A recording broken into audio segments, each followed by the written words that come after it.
Well, good afternoon, everyone, and welcome to a discussion on European farming and climate change, which is the second event of our Politico's Driving Sustainable Progress series. We had another one a few months ago, and now we're back. This is Politico Live, and my name is Eddie Wax. I'm an agriculture reporter, one of three that we have at Politico Europe.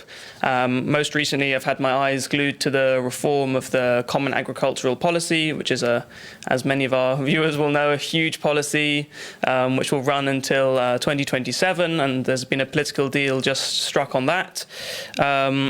And we're also going to be talking about various aspects of the Green Deal, which is the flagship EU policy at the moment.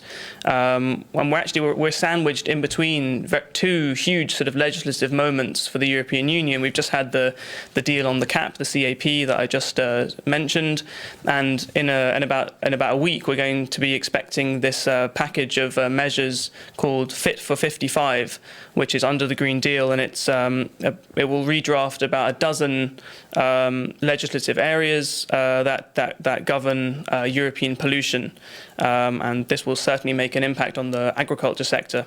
So we're going to be talking about how we can get farmers on board and incentivizing the changes that need to happen in farming to align all these different policy shifts that are so needed. And we're going to be talking about topics like animal agriculture, forestry, fertilizers, subsidies, and land use, and lots of different things on top of that as well. And luckily, to talk about these really important subjects, we've got an excellent lineup, including Austria's Agriculture Minister Elisabeth Custinger. We've also got Alan Matthews, the foremost academic expert on European farming policy, and Minette Batters, and others as well, who I'll properly introduce later on. But firstly, I need to do a bit of housekeeping, and that's to let you know that, yes, I mean, if you're watching this, you're already watching this, so I don't need to remind you to do that. But if for some reason there's a problem with your platform, you can watch it on Twitter, Facebook, and even LinkedIn. And we do urge you to participate. I urge you personally to participate by tweeting about it at live. It's at Live Politico, and we also have this fancy app which is called Slido, SLI.do, and using a hashtag #DriveEU Sustainability. So you can use that on both Twitter and Slido. Okay, a lot of housekeeping. Let's go faster here. And yes, we have a poll presented by Bayer, and you'll hear from Bayer in just a few seconds. Their poll is: should the EU focus on carbon capture in agricultural soils to reach the 55% 2030 mitigation target? And then there's ABC, yes, yes but, or no. And you can look at the poll in detail yourself, and people have already started voting. Wow, we already had 80 votes, so that's pretty impressive. So do have your say, and we'll update you on the results of that poll later on. But now, moving swiftly on, we have some welcoming remarks by Werner Baumann, who is the CEO of Bayer. Take it away, Mr. Baumann. All right. Thanks, Eddie, and welcome also from my side to everybody. Special welcome to Minister Custinger and the great expert panel we have with Minette Batters, Jutta Paulus, Tassos Aniotis, and Alan Matthews, who already mentioned Eddie. So I guess we are going to have a very insightful discussion today on farming in a climate-neutral Europe. And you know that Bayer has fully focused on life sciences, and with that on health and food. Having said that, we also understand that we have a huge responsibility in that area, in particular for health and food, and of course also in that context for sustainability. All of our 100,000 people, all of senior management, the board fully endorse the 55% target by 2030, and on top of that, to become a climate neutral continent, the first one in the world by 2050. And having said that, it is very important for us as a company that really have everybody aligned behind these objectives. So our strategy is by now one that has fully included and integrated all of the sustainability metrics that we are pushing for by 2030 and beyond. And on top of that, the entire company's management and our people are being incentivized and paid to achieve those goals, which is very, very important to have full alignment. Having said that, and talking about agriculture in more detail, is of course clear that agriculture is both a big cause of CO2 emission, but at the same time, it's also heavily impacted. Yeah, if you look at climate change and a few other challenges that are today daily life of farmers in managing their operations. And it's also clear that we need to do something about it. And what we think we need to do is, first of all, to really find new, more sustainable. Oops. We need to push for new technologies and we need to push for innovation. With that, and in order for that to be possible, the entire sector and the entire value chain really also need a technology and innovation-friendly regulatory environment so that we can push ahead with these new technologies as they mature and actually can enter the market and help farmers to do their job in order to contribute to a more sustainable environment. Now, having said that, I don't want to leave it at that very high conceptual level. I want to give you two very specific examples that we've been working on. A few years ago, we founded our transformational innovation unit by the name of LEAPS, and within that LEAPS organization, we co-founded a company by the name of Joint Bio that is actually looking at replacing a large part of fertilizer, because fertilizer is one of these industries that contribute significantly, and with it also pharma significantly, to CO2 emissions, because just about 3% of all global greenhouse gas emissions go on the account of fertilizer production.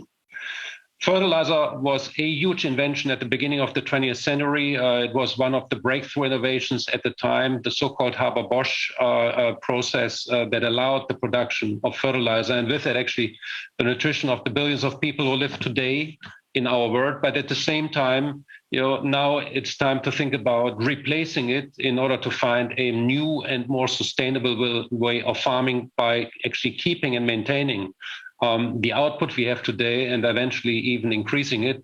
And with that, ideally, we find a way that plants can themselves produce the nitrogen they need by taking it from the air. And that is at the core of what we are doing with Joint Bio. It would allow corn, wheat and rice to do that by modifying and developing the microbiome of the plants to do that. And of course, within our target to contribute to a 30% reduction of greenhouse gas emissions of the farmers we serve, not ours, but of the farmers we serve, that would be a huge contribution should it be successful. And the Joint Bio team, with our support, works very hard on getting that accomplished. Secondly, we launched the Carbon Farming Initiative, the Global Carbon Farming Initiative for Bayer. In the US last year, we've announced that it is being launched in Europe as we speak. And with that, we think that it would be a great idea to make it worth the farmers' while to find another source of income by utilizing their land, potentially even freeing it up to the extent possible for carbon capture. And with that, you're creating an additional income stream. Joe Biden, in one of his first addresses at the beginning of Q2, mentioned specifically that when he thinks about climate protection, all he thinks is jobs, and with that also for farmers, that they should really be paid for the job they do, for example, when they plant cover crops. And there are many other ways that would allow farmers to contribute to carbon sequestration by their farming practices. That in and by itself is a huge opportunity, but for that to happen, all of us need to work together. Smart farming cannot be accomplished by one or two participants in the food value chain, but all of us have to work together in order to make that happen. Bayer, for that instance, also joined the European Carbon Farming Coalition. And that is a coalition of producers, farmers, research institutions, and also supported by the World Economic Forum. And if there's one thing that is clear for all of us in that coalition, then it is that we need more and not less innovation, and more and not less technology in order to actually get accomplished with the huge job that all of us together have at hand. So in conclusion, and without keeping you much longer with my introductory remarks, farming for a climate Europe is possible if all of us work together. It is possible in time with the right level of ambition, which no doubt is out there with all of us having committed to it. But at the same time, we need to put the farmer at the center and give him more innovation and more tools at hand that he can do the job that we want him to do, not only in producing foods, but also in helping us to protect the environment and curb carbon emissions. So with that, thank you for listening, and let me hand it back to Eddie. Eddie. Thank you very much. That was Werner Baumann, the CEO of Bayer, and we will definitely come back to a lot of the points that you were talking about there in terms of especially touching on carbon farming and the impact of fertilizers on the environment. So thank you very much. Now we must turn to our standout interview, our one-to-one interview with Austria's Federal Minister for Agriculture, Regions and Tourism, Elisabeth Custinger. And just to give a little bit of background, this won't be news to you, Ms. Custinger, but you were an MEP for around 8 years, I think, twice elected before, and you've actually twice come into the government. So you most recently came back into the government in January, I think, last year.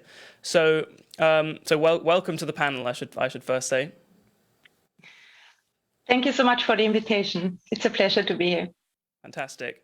So we've only got about 20 minutes of your time, and we've got lots of big topics to ask you about. So I want to split our conversation into 3 areas. Firstly, talking about the big CAP reform that's just gone through, then talking more widely about climate-friendly farming and what that could look like, what that does look like, and then thirdly, the very important question, which we mustn't forget, of how to actually incentivize farmers and bring them along in this transition, because nothing will actually happen unless we have farmers on board. So firstly, I just want to ask you quite a direct question. What did you get for Austria in the CAP reform specifically? Well, that's quite a good question, because Austrian agriculture is a bit different in size and style than in many other member states. We also, we focused for more than 2 decades on eco-friendly production. We have high amount of mountain pastures, and we have a very high amount of organic farming in Austria. So the so-called and new proposed eco schemes in first pillar were somehow problematic in the first way for the Austrian framework, because we have a lot of incentives, especially in our agro-environmental program in the second pillar.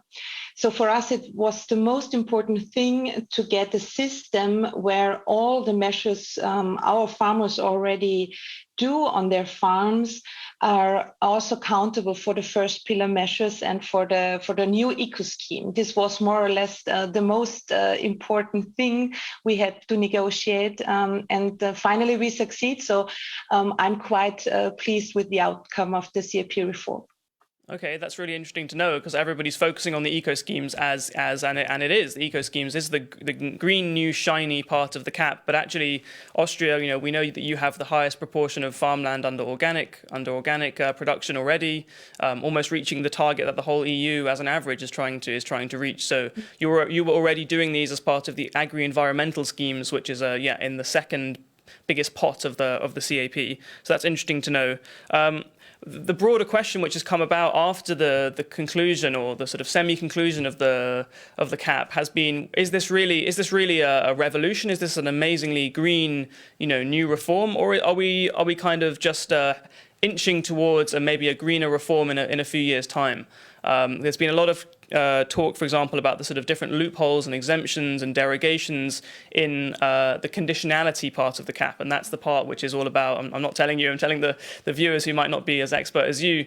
That's the part all about the basic land management practices, and basically to get any payments at all, you need to do this. But there's a lot of loopholes and exemptions. So does that disqualify us from being able to say this is a really green reform? Well, I'm totally convinced that it's a huge milestone forward to more sustainable and ecological agriculture in all over Europe, because the new eco scheme is mandatory for all the member states, and this is the new thing. So 25% of direct payments have to be delivered more or less in this eco scheme. For member states who already did something in this field, there are possibilities and accountabilities, and I think this is good, because you should never punish some forerunner. You should motivate them to get further and support them. But for other member states in the European Union, it's really a huge milestone. If they only start with these conditionalities, which already existed from the last reform, this 25%, a really huge revolution, as you said, for the next years. So farmers, on the farm level, and especially also on the government level, they have to do really a lot to meet these targets in the next years. Okay, I just want to delve into the details a little bit here, just for one moment, then we can talk more broadly about things. But there was one big element which really interests me, which is this: there was a push from the Commission and from the European Parliament to include an obligation for crop rotation, which breaks the natural cycles of pests, and it's a way of using fewer, less pesticides. In the end, what was included in the final legal text is something a little bit, more vague. You can include something called crop diversification. Secondary crops on the farms can be included. Why didn't the council? Why didn't your colleagues in the Agrifish Council, the fellow agriculture ministers, why didn't they just simply agree to crop rotation? Well, actually, we had the outcome that member states have the flexibility. And I think this is very important, because we have to understand that one size fits all standards do not work in European agriculture. There are so many differences between the northern countries and the southern countries. And the CAP reform has to address them. It's so hard for a lot of people to understand that the facilities, the structure, the nature is quite different. And I think we find a good system that both is possible. On the one side, the crop diversification, but of course, also the crop rotation. And this meets more or less the different situations also in the member states. For us in Austria, we already have crop rotation as one of our major systems in the second pillar in our agro-environmental program. So for us, this flexibility, for example, was very important to give farmers the right framework for their work, more or less. Okay, that's interesting. One more question on the CAP. I mean, one interesting thing, if we zoom out, was the kind of institutional battle that played out between the Commission, which was under, with Franz Timmermans, the commissioner who's in charge of the Green Deal, trying to push the countries, trying to push the ministers like yourself to accepting quite a firmer alignment between the overall Green Deal and the CAP. And we even had Julia Klöckner, the German minister, coming out and accusing the Commission of failing to be an honest broker between the MEPs, of whom you used to be one, and the ministers in the council. So, especially with your experience as an MEP, you're one of the few people who has experience of both co-legislators. What's your assessment of the way that the negotiations happened? Obviously, they failed in May, and then we reached an agreement just a couple of weeks ago. So, how do you read the institutional battle? Well, that's quite an interesting question. And I see the role of European Commission and especially Vice President Timmermans very critical, because when we started with the PAP reform 3 years ago, there was nothing about that high ambition, and especially the political goals on European level totally changed within 1 or 1.5 years. So the goals of the Green Deal, the Farm to Fork strategy, the biodiversity strategy came in within the process. And we, especially as member states and also the European Parliament, really tried hard to find a practical agreement which on one side fits the targets and the duties for more climate ambition, but also addresses the needs for the farmers and the practical way how to implement it. Because I as a minister with all my staff, we really are worrying how to implement that in a system where farmers can cope with all these new duties on the one side, I saw it quite critical how, especially Vice President Timmermans, always demanded more without considering how hard it is on farm level to address and to meet the standards. Because it's the framework. On the other side, we have the markets, the prices, free trade agreements, and a very, very difficult situation for the whole farming sector over Europe. So pointing out only more ambition on climate and biodiversity doesn't see the whole picture, and is not a holistic approach. And this was one of our and my most critical point. Okay, that's really interesting, and yeah, explains a lot about the kind of the dynamics of kind of, you know, the path that we saw towards the deal that the ministers, yourself included, finally gave their political support to in Luxembourg about a week ago. So I've just been given a sign which you can't see, which says 10 minutes left. So that means we're halfway through. So I want to move on from the CAP slightly and talk about, well, we talked about the specificities of Austrian agriculture already, and that was my first question. But I'm just interested because, you know, the EU also under the Green Deal, under the Farm to Fork strategy, actually has this organic agriculture target, which I mentioned before, you know, you are pretty much already meeting. So I'm actually interested, is that actually a worry for you then? Because Austria has this quite privileged position at the moment of being a fantastic producer of organic food. But if everyone else pretty much catches up with you, then you won't have anything to be so special about. Yeah, well, I think especially on this discussion about organic farming, the reality meets the vision. In Austria, we worked for more than 25 years to get our farm sector in this high amount of organic production. We now have 26%, and we are on the highest range and number one country in this field. And of course, we need markets to get more or less also a fair price for all these organic products. We already meet the targets of the European Commission, but we will and try hard to be the best also in the next decades.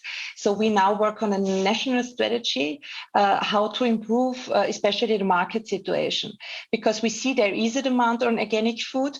Member states are permanently increasing their own production, and we have to find a new way of USP where we can more or less sell our products. So we should, and we have to never forget the importance of market prices in this field. But for us in Austria, it's really a story of success for the last decades. We have very small and medium-sized farms in this field, especially in the mountain areas, and they benefit a lot from organic farming. So just to clarify, are you saying that there is a risk to the Austrian organics market then if Austria doesn't go further and actually, you know, keep expanding, keep improving, actually prices for Austrian farmers, small farmers maybe, may actually drop if the rest of Europe kind of levels up like that? Well, we actually have this situation. In the year 2019, we saw a decrease of 10% on the organic prices on the markets and on the incomes for the farmers.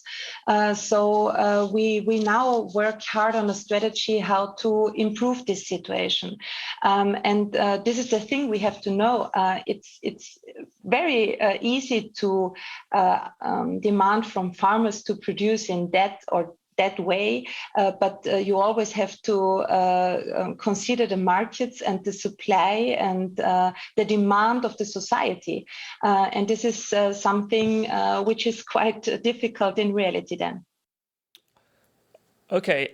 We haven't got huge amounts of time, so this is not the most smooth transition. But it's about another huge piece of legislation that is forthcoming in Brussels, and it's one that you've also already been very vocal on. It's the EU forest strategy. So it's going to be presented by the European Commission, they say, on the 20th of July. And actually, you have recently been reported. Well, Politico, my colleague, has been reporting that Austria and the Czech Republic together have put out an incredibly critical letter on, based on a leaked version of the forest strategy. I'll just read for our viewers some of the things that you said about it, which you said that it was technocratic, it was going to create too much administrative burden for countries, and they said that the Commission significantly lacks an understanding of the multifunctional role of forests and the forest-based sector. So I'm interested, this strategy, by the way, is all about protecting forests for the sake of the climate, for the sake of biodiversity, and it's a lot about using the materials that we get from forests for longer term things, whether they're buildings or furniture, rather than just paper or pulp or things that kind of get used straight away. So why are you so heavily critical of this strategy? Because clearly we do need to protect Europe's forests. Clearly, if we want to mitigate climate change and protect against the impact of climate change, forests are one of our greatest assets. Absolutely. And we are fully in line to protect forests. Austria is a forest-covered country. We have up to 50% of our land covered by forests. And besides protecting the forests, we have to manage them in a sustainable way, and we already do. But we also use the wood from the forests. You already pointed out for wood construction, for pulp and paper, but also for biomass. And for us, it's very important that this is made on a national level, because as I pointed out before on the field of agricultural production, we also have the situation in the forest sector that the differences between the member states and the possibilities, because between north and south and east and west in Europe is very, very different. So this is our main critique on this leak we read several weeks ago or days ago. And we pointed out that you do not have to focus only on the environmental aspect of forest, but also on the social and especially on the economical effect and aspects. And this is what we want to see from European Commission in this new forest strategy. And well, it's interesting because the Commission made some recommendations, actually, which are linked to forestry recently, I think at the end of last year. These are all about this is all relating back to the CAP, so I don't want to go too far back into the CAP discussion, but basically the Commission sent Austria a huge briefing and a huge set of recommendations on what to do and what they expect, how they expect Austria to spend all the money that it's going to receive under the CAP. And in that, they said that... one second, sorry. Well, they said there's too much harvesting of dead wood and there's too much afforestation, putting pressure on biodiversity. So even Brussels is saying specifically to Austria that actually there is an environmental need here. So I mean, there's that point I want to put to you, but also, I mean, are you asking the Commission to actually rework its entire forest strategy before it's even actually been published? What do you actually want the Commission to do? Well, we take the recommendations from European Commission quite serious, and we have now the biggest investment program in Austrian forests in the whole history. We invest 350 million euros in the next years for planting new forests, climate fit forests. So we quite have problems with a lot of pests, and also climate change hits Austrian forests quite hard. So we work hard with a lot of investment programs to improve the situation. But then we also have to get the possibility to use the wood of forests.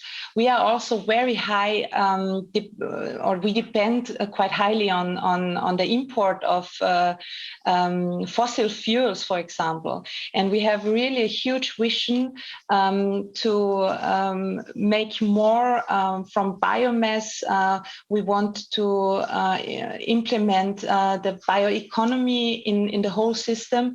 And we have a huge program for wood construction. So especially in the field of public services, of all our buildings, we want to bring in more wood in all these systems. And we do not see forest strategy and the leak of Commission's proposal to meet these goals. So we need also flexibility and highly adapted, flexible programs for the member states. This just makes me think about, if we just mentioned the Commission's recommendations, and before I maybe ask a couple of final questions on different areas of sort of climate-related areas about farming. I mean, the big thing now looming over Brussels in the world of agriculture is these strategic plans, which you are working on, which is, trying to show Brussels, show the European Commission how you are planning to use the CAP money from 2023 to 2027. There's been a big political debate about how much power the Commission should have. Should they be able to reject the plans? On what basis? On what basis should they be able to kind of amend them or ask you to go back and change them? So I mean, it's funny how you're asking the Commission to sort of change some of their work now. But what would you say if they try to get you to change your national CAP plan when you submit it by the end of the year?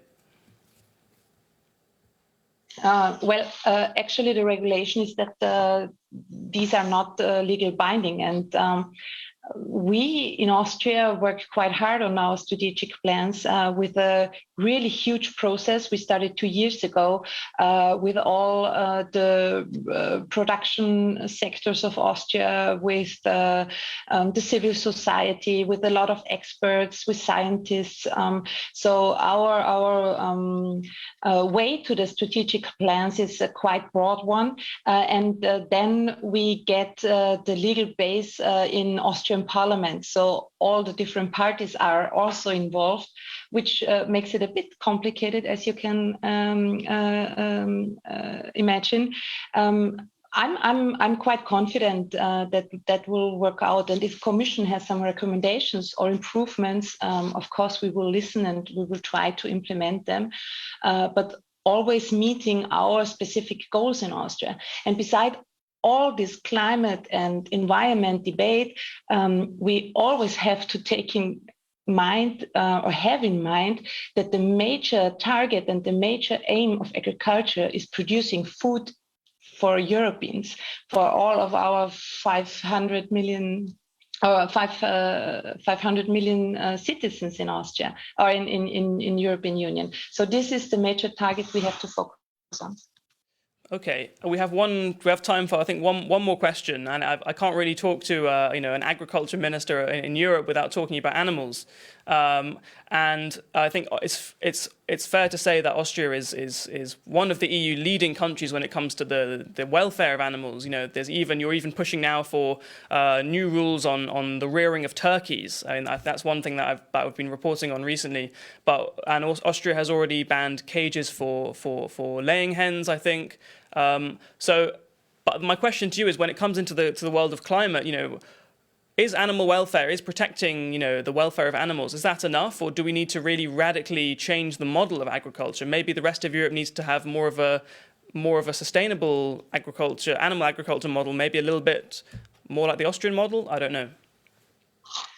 For us, the most important thing in this field of animal welfare are high European standards, because we see that we have already quite a strict animal welfare law in Austria, and a lot of production went to other countries. And then we import the same products, but produced on really low level of animal standards, and this is not the way we can produce in Europe as such. As you pointed out, for example, the poultry sector, we were one of the first countries which banned the cages, and this was the right thing to do. But of course, we lost a lot of production.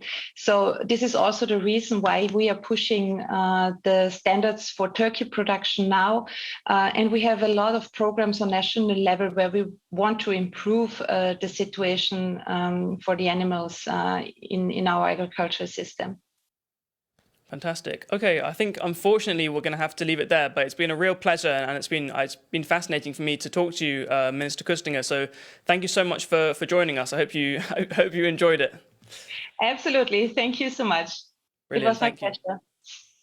Thank you very much. Okay, I think now we can move swiftly on to our panel discussion. Let me just rifle through some of these notes very loudly. Let me introduce some of the panelists. Let me introduce all the panelists. We have Minette Batters, President of the National Farmers Union, joining us to give a sort of post-Brexit analysis of what's going on across the channel. So that should be fascinating. Tassos Haniotis, an EU official at DG Agri, Director for Strategy, Simplification and Policy Analysis. Welcome. We also have Professor Emeritus of European Agriculture Policy, Alan Matthews from the Trinity College, Dublin. And last but not least, Jutta Paulus, an MEP with the Greens, a German MEP. And Ms. Paulus will have to leave a little bit early, so we'll make sure to turn to you early, but not first. First, I want to go to Minette Batters and ask you just to set the scene for us. What the NFU, of which you're the president, has a plan to go climate neutral by 2040. And here in the EU, we're only talking about going climate neutral. The whole bloc is talking about going climate neutral by 2050.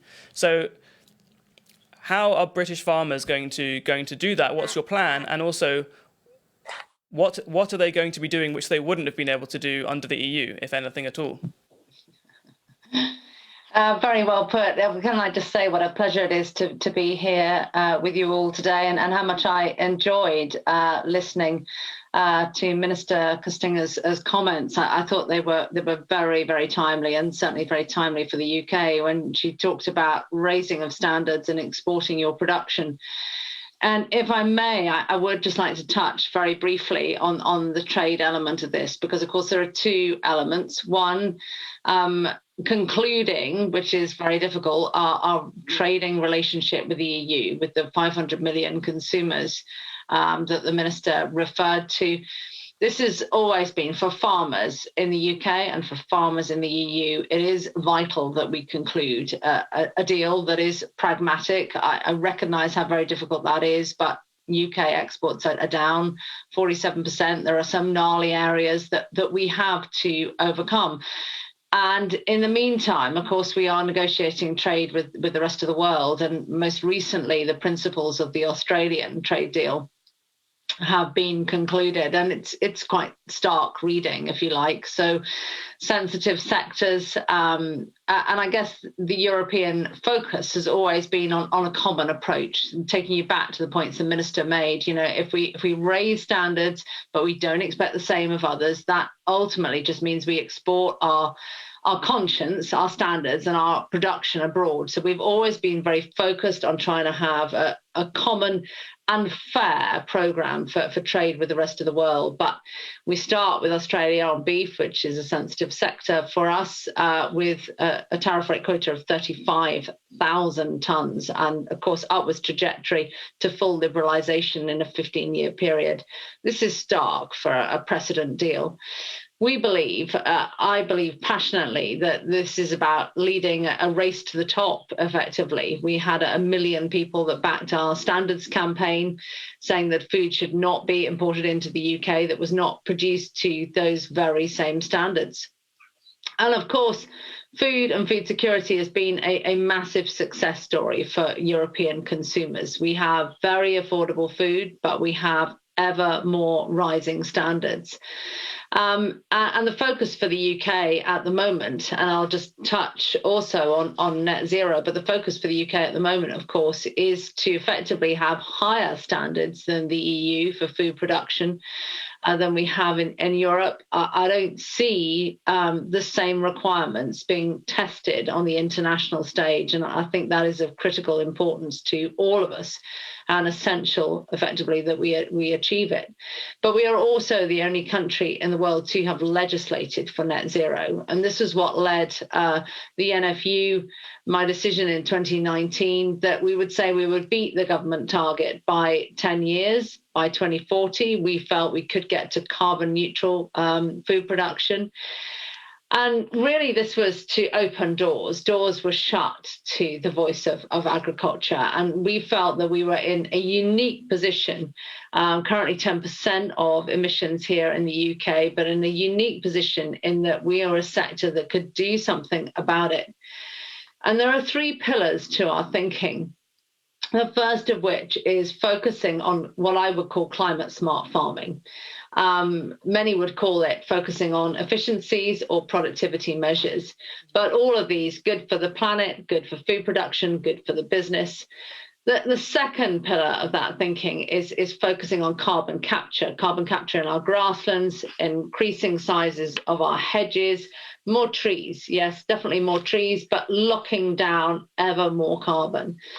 And the third pillar of the thinking is very much looking at engineered greenhouse gas capturing, but also the bioeconomy and renewable energy and the opportunities that there are for farmers there. So we feel it is an exciting time for farmers across the world, but I think it is absolutely imperative that we get the trade element of all of this right. If the trade part is right, then the rest will be a natural transition and something that European farmers working, I hope, closely with the UK should be very proud of. But we have those areas to overcome first. Okay, thank you, Minette. That was a really interesting overview, and you put trade front and center, and I've rejigged it in the running order. So I want to cross over to Jutta Paulus from the Greens in the European Parliament, and I mean to pick up not on everything that Minette just said, because that was really a broad intervention there, talking about the whole of the NFU's strategy, but on the trade element in particular. Minette said, this is about leading a race to the top. Do you think the EU is leading a race to the top on trade and kind of trade and climate change?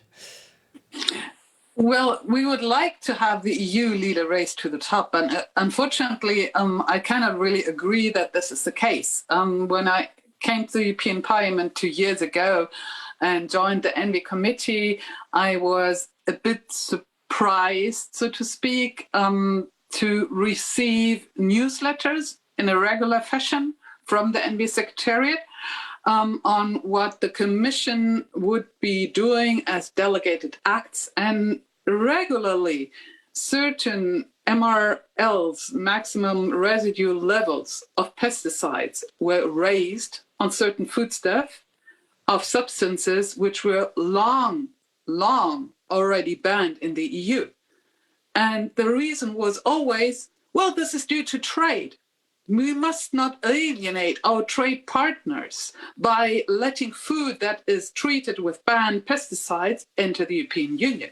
So I cannot really confirm that we have a race to the top here, as long as we are still allowing substances that we have banned inside the EU with very good reason to enter the EU via the detour to Latin America or to India or to wherever. So I think it would be actually a good idea to have this race to the top, because when we are talking to, for example, the scientists working at the IPBES, which is something like the IPCC for biodiversity, and all of them are saying the biodiversity crisis, the sixth mass extinction, is an even more difficult to handle crisis than the climate crisis. Because for the climate crisis, we have technical solutions, we have renewable energy, we can work on energy savings, energy efficiency. Of course, this is not going to be easy, no doubt about that, but it's much more difficult when it comes to biodiversity crisis.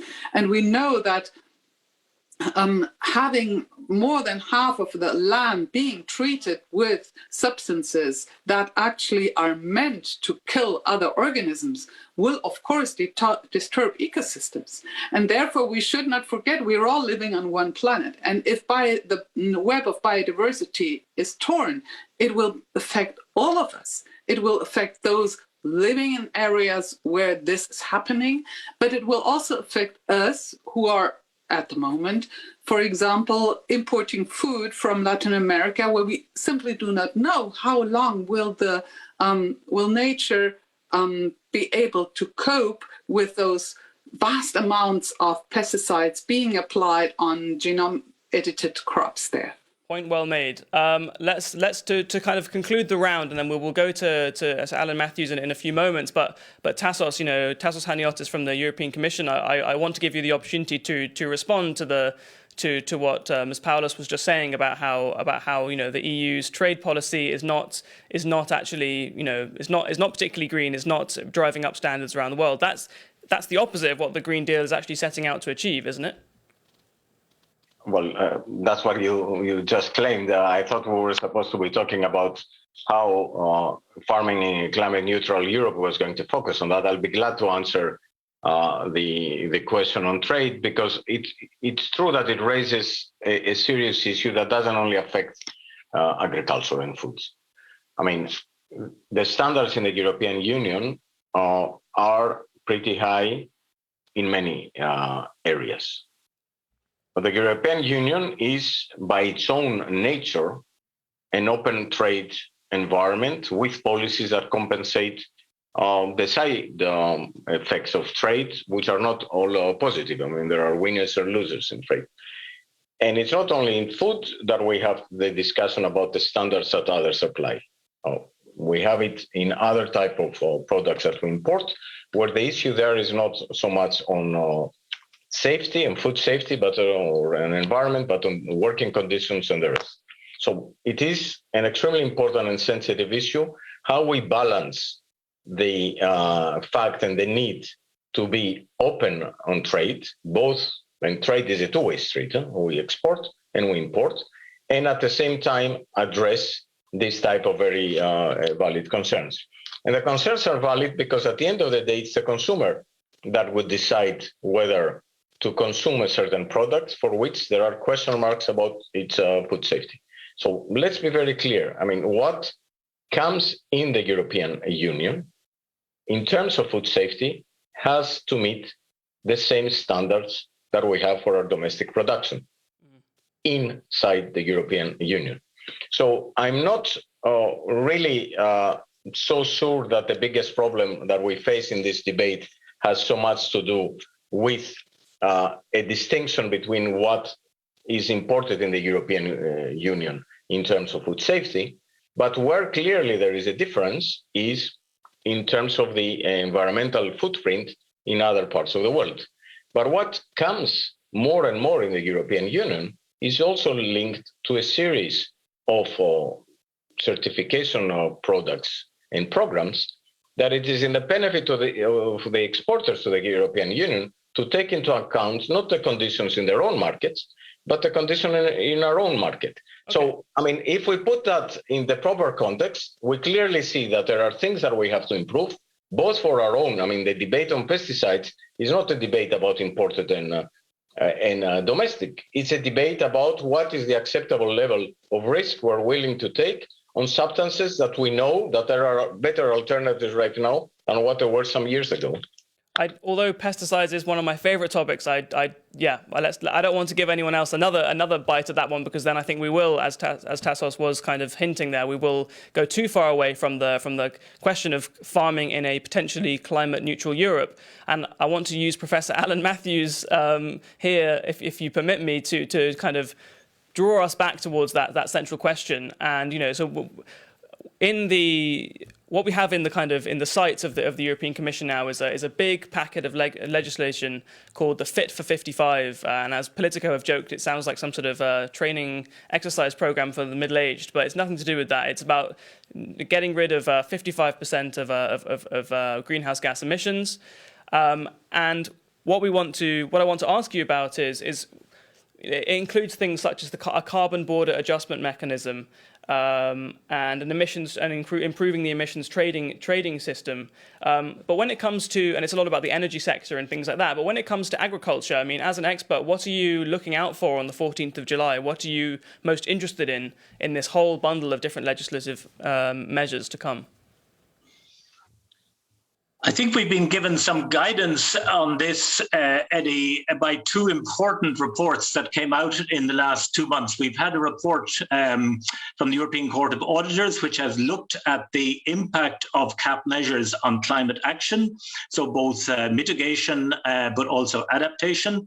And DG Agri itself, just the previous month, published a very thorough review of the impact of the CAP again on climate action. So we have quite a lot of background information now to evaluate the impact of this Fit for 55 package.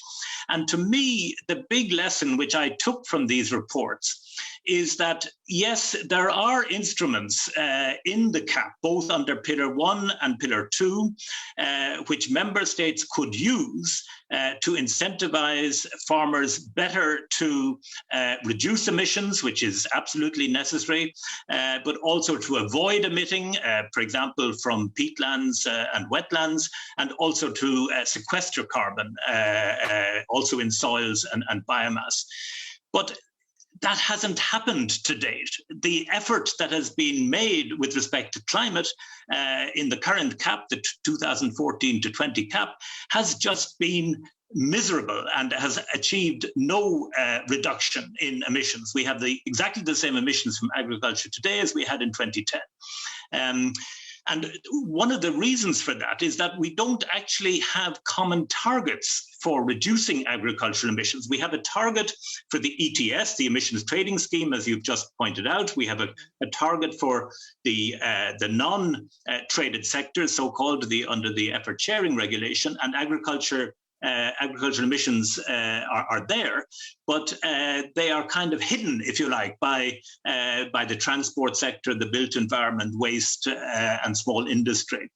So unless we actually set some targets to reduce agricultural emissions, and this should be done in the strategic plans, but unfortunately, and I stand to be corrected here, but unfortunately I don't see that that necessarily will be the case, then I think we may well miss, well, I won't say miss an opportunity, we will maybe not take the steps which are absolutely necessary to help us to make this transition. Okay, I have to go back to Tassos Haniotis now, because Alan Matthews has been quoting some reports, even created by your agriculture department at the European Commission, saying that ultimately the CAP is not CAP is not pulling its weight on climate change. What can you tell Alan that will reassure him that the new CAP really will finally make a difference and reduce emissions and really change the game in terms of the impact that farming is making on greenhouse gas emissions? Will it? Well, the first thing that I will tell Alan is, while generally we agree, I couldn't disagree more with the manner by which he made the presentation. First of all, the Court of Auditors report and the document that we put out do not come up with the same conclusions, because it is one thing to say that the CAP has not really is not really ready unless significantly changed. That's exactly what we propose to meet the new targets we have set. And it's a completely different thing to say that nothing has happened. It's not by accident that we had the only major agriculture in the world where it reduced emissions over the last 30 years. And clearly, we have seen a stagnation in recent years. By the way, we presented this, I did the presentation based on our analysis already in 2017 when we were proposing a change in the orientation of the CAP, but we have to identify the causality of this. Because what has happened in the past is we had a very significant reduction in the input use, including on fertilizers, that and also a reduction in prices that reduced the incentives to overproduce and resulted in this significant reduction in emissions, which nobody else of the big agriculture in the world did. And what we have had in the last years up until 17, because the last 2 years things have started improving again, was a situation where emissions stagnated, but production increased by 7%. So again, you had certain efficiency gains. And the question that we have to address ourselves is what was the cause of this increase in production and whether it will continue in the future. And clearly, this is not the case that it will continue in the future. First, it was linked to the abolition of the dairy quotas and an exceptional situation in the dairy markets, which is not there anymore. Second, it was in preparation of future environmental legislation in certain member states. We had a reduction and in a reversal, if you want, of the reduction of the cattle herd, which is also on the way down again. And third, what is also extremely important, we have introduced with the Common Agricultural Policy a series of conditions that will make it very clear, both with the legislation and with the strategic plans, that member states have to clearly increase the level of ambition of what they had. So when we talk about what reduces or stabilizes the level of ambition, it's not just to draw a line, and I mean, we have drawn these lines, it's to try to go behind and find out what are the fundamental causes of addressing it. And these causes are in the process of changing significantly right now. And if we really want to see what will happen in the ground and on the ground with a new CAP, the most important thing is to discuss about the policy paradox that we try to address. What is the most important thing in terms of reducing emissions? It is land management practices. And land management practices are about soil, where we don't have a soil directive, and therefore we don't have binding legislation on member states, but we have a policy whose leverage is exactly on land management practices. This is where, in my view, we need to focus. So you say, so yeah, but I mean, this is that. You're tempting me to go into the soil question, and I'll go for it because I think it is interesting. I mean, the European Commission has kind of been pushing for this for a long time, and I think I'm sure that Minette Batters will remember that the UK was very much against the idea of there being a sort of EU-wide soil directive. I don't know who to go back to here, but I think I just asked Tassos, do you think there's now a possibility under the Green Deal where this is politically possible? Do you really think that's that countries will sign up to it now? For me, the important thing is that whether it's possible or not, the legislative process in the European Union takes some time. And we have to start yesterday about what we do on the ground. So instead of having theoretical debates about what potentially could have happened in the past or what could have been another agreement, 2 weeks ago, we have something very concrete in front of us. And this concrete leads us very clearly to the next step, which is the strategic plans of the member states. And the strategic plans of the member states have to be based on an analysis of the situation in member states. We have done this, and we've done recommendations, and most of the member states, by the way, didn't really have any problems or minor problems in this analysis. So we all agree about what is missing and what we need to improve. And the next step is, of course, to pick up in each member state this type of significant areas of priorities where the available tools that we have in the Common Agricultural Policy, and are many, that have to be put in place. And obviously, the member states, when they tell us what they have to do, they also need to tell us what is the target they have to meet. I mean, You cannot have a strategy without setting a target. Understood. On the question of targets, I mean, Minette, you were telling us earlier about the NFU's targets, and you set out the 3 pillars that in terms of getting to a climate neutral kind of farming. But what about can we talk about carbon farming? Is that part of the NFU's idea that farmers should be paid for sequestering carbon, keeping it in the ground, and this could actually be a secondary income stream for farmers, which might help them to actually, have less pressure to just produce, and could maybe set some land aside for out of production? Or do you see this as a viable thing that in the UK might be considered, carbon farming, a carbon market? Oh, very much so, and I think that is recognised across Europe. And we look at the price of carbon trading at the moment at sort of €50 a tonne, which equates to about £43. The price is now looking constructive, and would make sense for a farm business. So when I look at the world that we are moving into, which is around public monies for public goods, I do think that carbon farming is going to sit at the heart of this, because, as I said, we have legislated to achieve it. So there is a real opportunity potentially if we get the sustainable farming bit right. And I think there's an enormous need to agree an international inventory, if you like, around sustainability metrics. Otherwise, there's a real chance, I think, that we as European farmers export our conscience and our production to other countries. And we have amazing climatic conditions in many parts of Europe for growing our food. So I guess, the answer to your question is yes, there is value in it. There is also enormous opportunity for the public and private sector to come together when we look at the value of trading carbon. But I think we've got to be very careful around the international focus in all of this, because we do need to be able to get to a place where we are producing carbon neutral food.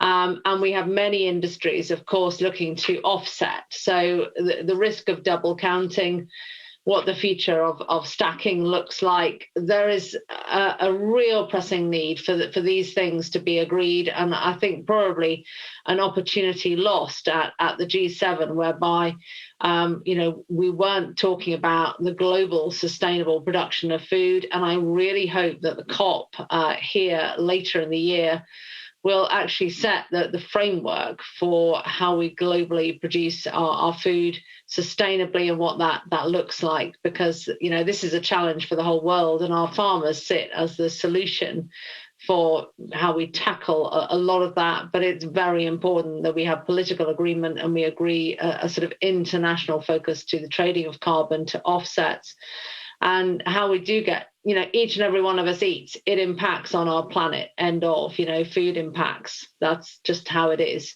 So we have to look at a coming together on all of this. And I think Europe is in a very good place to lead that change. Let's ask. Let's go back to Alan Matthews. I mean, one thing that we were talking about before we had our sort of informal chat before this panel, and you were sort of saying that there are ideas out there. There are ideas and there are policies, some of which are sort of already, maybe some of which are already being used, like carbon farming, but they're not widespread enough. The uptake is not there. It's not happening on the ground. So where is that the EU policy making world's fault, or is it's certainly its problem? And how do we take that forward? How do we really encourage farmers to do more climate friendly practices? Well, first of all, let me make clear that I support the idea of paying farmers to sequester carbon, or carbon farming as it's referred to. But I have to say that there are enormous technical and other difficulties around making this work in such a way that the sequestration is credible and that there's integrity around the credits that are gained. And the Commission has a hugely important role here later this year, because it's going to come forward with proposals on how it sees incentivizing carbon farming. I mean, just to mention a couple of the problems, and as I say, I hope that these problems can be overcome, but they need to be recognized. For example, half of European farmland is rented. So if I, as a farmer, take out a contract and I'm paid to sequester carbon, let's say that I actually convert an arable field into grassland, which would be a very obvious way to do that. But then my lease ends, and some other farmer takes over the land, or the landlord takes it back and then plows up that land again. Will that farmer then be liable for the emissions that are released? Is this going to be a symmetrical system? Are we only going to pay for the sequestration and ignore the fact that emissions may be released subsequently?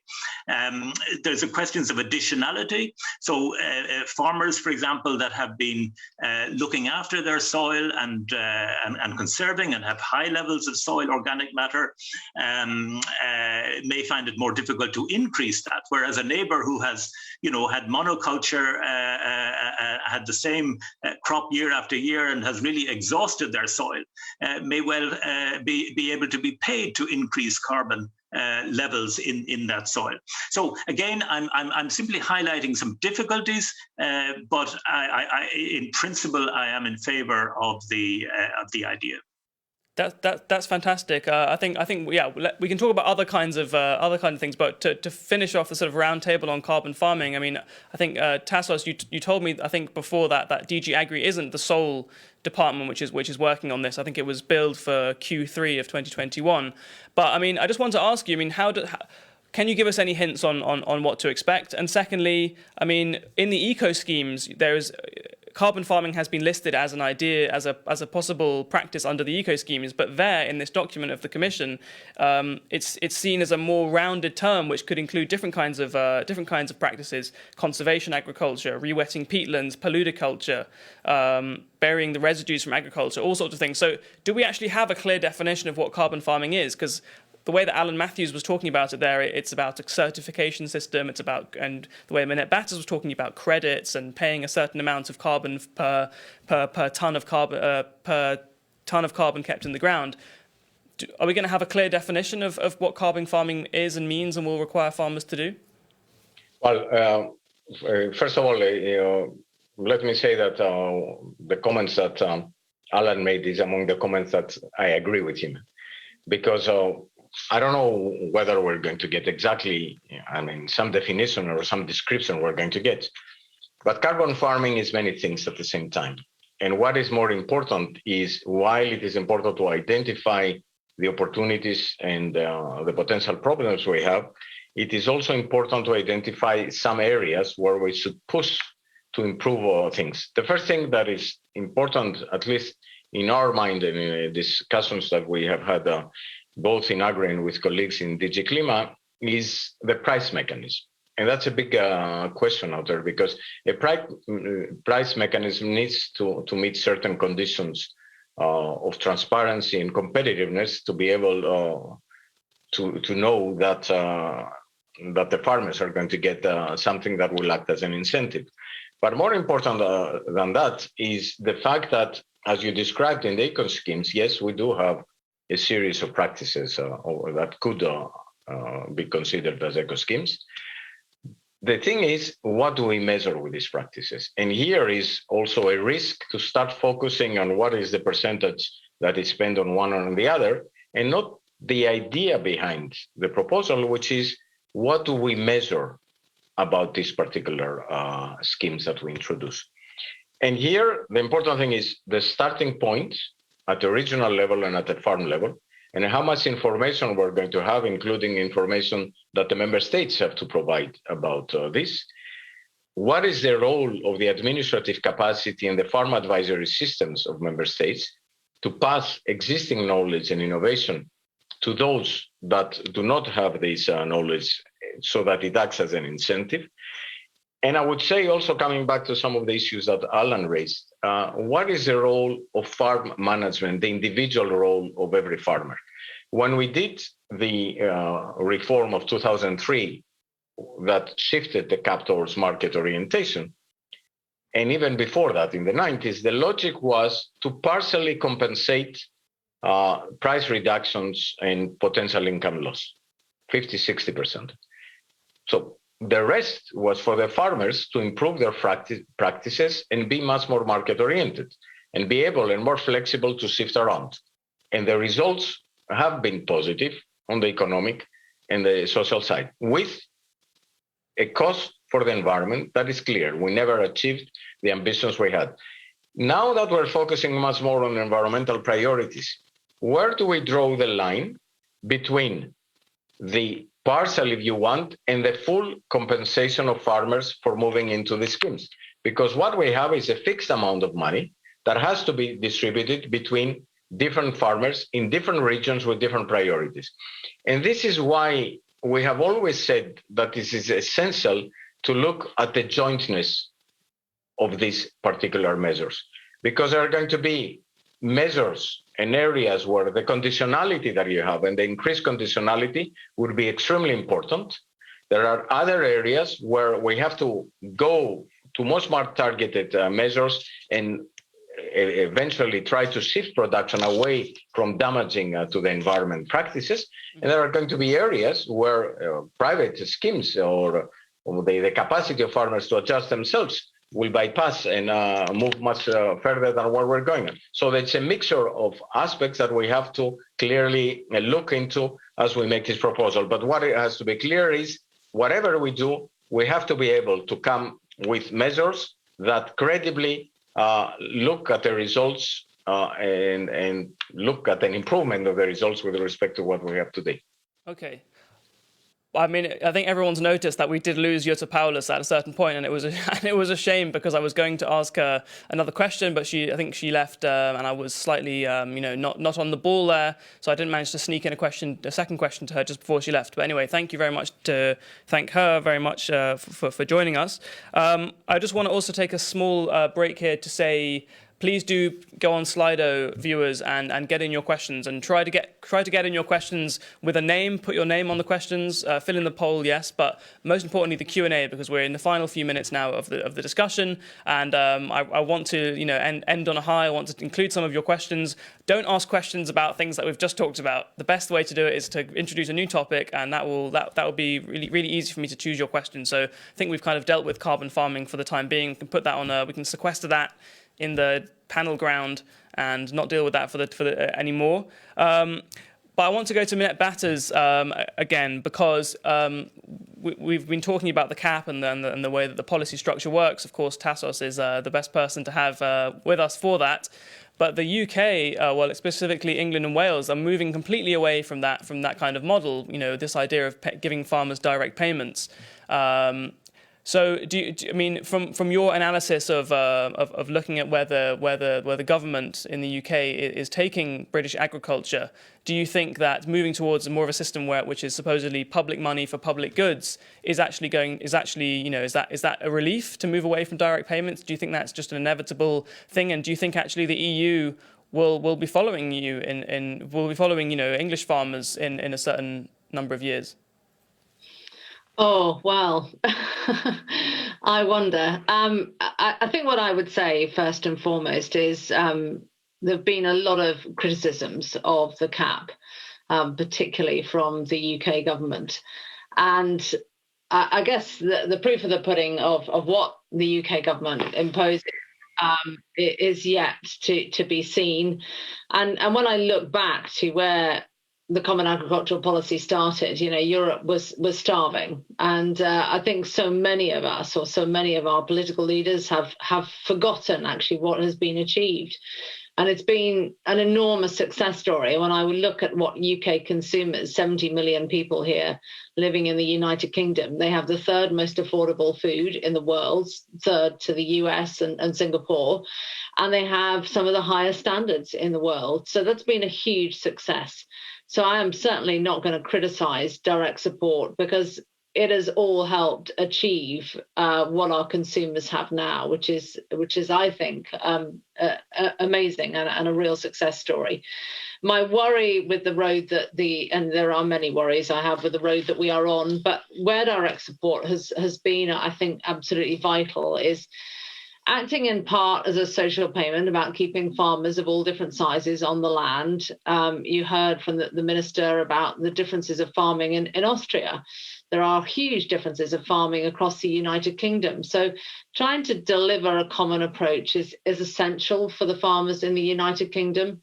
And direct support helped manage volatility. It dealt with food price spikes, running a business outside at the mercy of ever-changing weather events is going to always be difficult, and direct support helped manage those troughs. And the UK has yet to put anything on the table that I would say will deal with those troughs, with volatility. So this is a time of change, and there is enormous pressure, I think, on our government to get this right, because otherwise it will change the family farm structure in the United Kingdom in a way that we haven't seen in living memory. So that the pressure is on. And, we are very focused on putting the policy solutions as we see it in place to the government for what this should look like. But we all know if you raise standards, you don't request the same with your trading partners. You do one thing, and that's put for your farmers out of business. Right. So a common approach for the United Kingdom and those four nations is absolutely essential, as indeed it was as being part of the common agricultural policy. Isn't there a bit of irony here? I mean, I'm just throwing this out to anyone who wants to answer it. I mean, I think we're looking with this CAP reform the Commission proposed under a previous Agriculture Commissioner in 2018 came forward with the proposal, and the idea, one of the central ideas, was to give a lot more power and flexibility to the individual countries. And then we had Brexit at that, pretty much, coming in a bit before that. But if the UK had stayed in the EU, this is just more of a question, would a lot of those worries and would a lot of those frustrations actually have already have been dealt with by this cap, in terms of, because this cap does give countries more flexibility in terms of at least trying to use the money in ways which more suit their particular kinds of agriculture. Maybe Alan Matthews could come in here. It's just a theory of mine. I don't know whether it has much to go for it. I mean, I think there's a lot of truth in what you've just said, Eddie. There's no doubt that the direction of travel in the European Union and the UK, at least in England and Wales, is the same. And that's, of course, because agriculture and food production, the food system in both regions faces very much the same challenges. The climate challenge, the environmental challenge that we've been talking about. The UK has opted to go much more quickly along that road, but I think it's fair to say that the recent political agreement on the revised CAP is going to move Europe along that path as well, but more slowly. We will be allocating 25% of the direct payment envelope to eco schemes. Essentially, as I understand the UK government proposal, they may be looking at allocating 100% within a relatively short period of time to payments for public goods. But so for us in Europe, I think what's likely to happen or may happen in the UK over the next number of years is going to yield very important lessons for the next CAP reform. Okay, going back to what we have agreed in this CAP reform, I think I'm going to have just a couple more questions. The questions I'm getting, unfortunately, from the Q&A, I do want to read them out, but some of them are just so specific that I think even these experts here might be slightly baffled by them. So that's a bit of a shame. But the agreement we had on the table on the CAP, this is something that I'm interested in, and I've talked about it already quite a lot on the conditionality. Tassos mentioned it. I mean, we haven't talked about peatlands and wetlands. They're a very small percentage of the sort of agricultural land area, but they do, if managed incorrectly or if managed in a certain way, release a lot of carbon, a high proportion of carbon, which is what if we want to be climate neutral, we're going to need to stop. One of the basic land management conditions, the GAIEX, they're known in CAP jargon, is I think this is a new one, and this is why the Commission has called it enhanced conditionality. So in order to get any CAP payments, farmers on these wetlands will need to protect these wetlands and make sure that they're not letting out huge amounts of carbon into the atmosphere. But Tassos, I mean, some countries have been given the flexibility not to impose this on their farmers until 2024, 2025.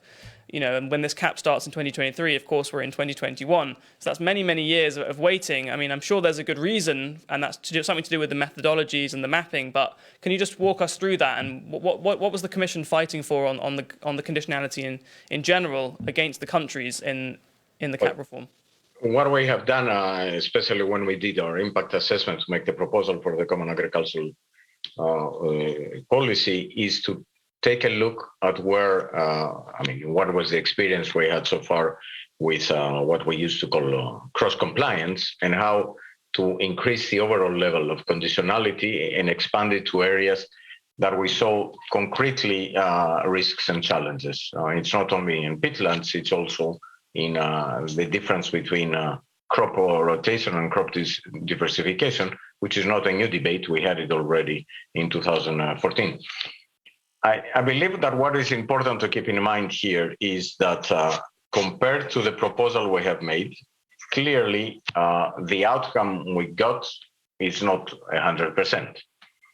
I wouldn't like to put a percentage on what we got or get into the debate of the glass half full, half empty, or what have you, because I want to come back to a point I made earlier.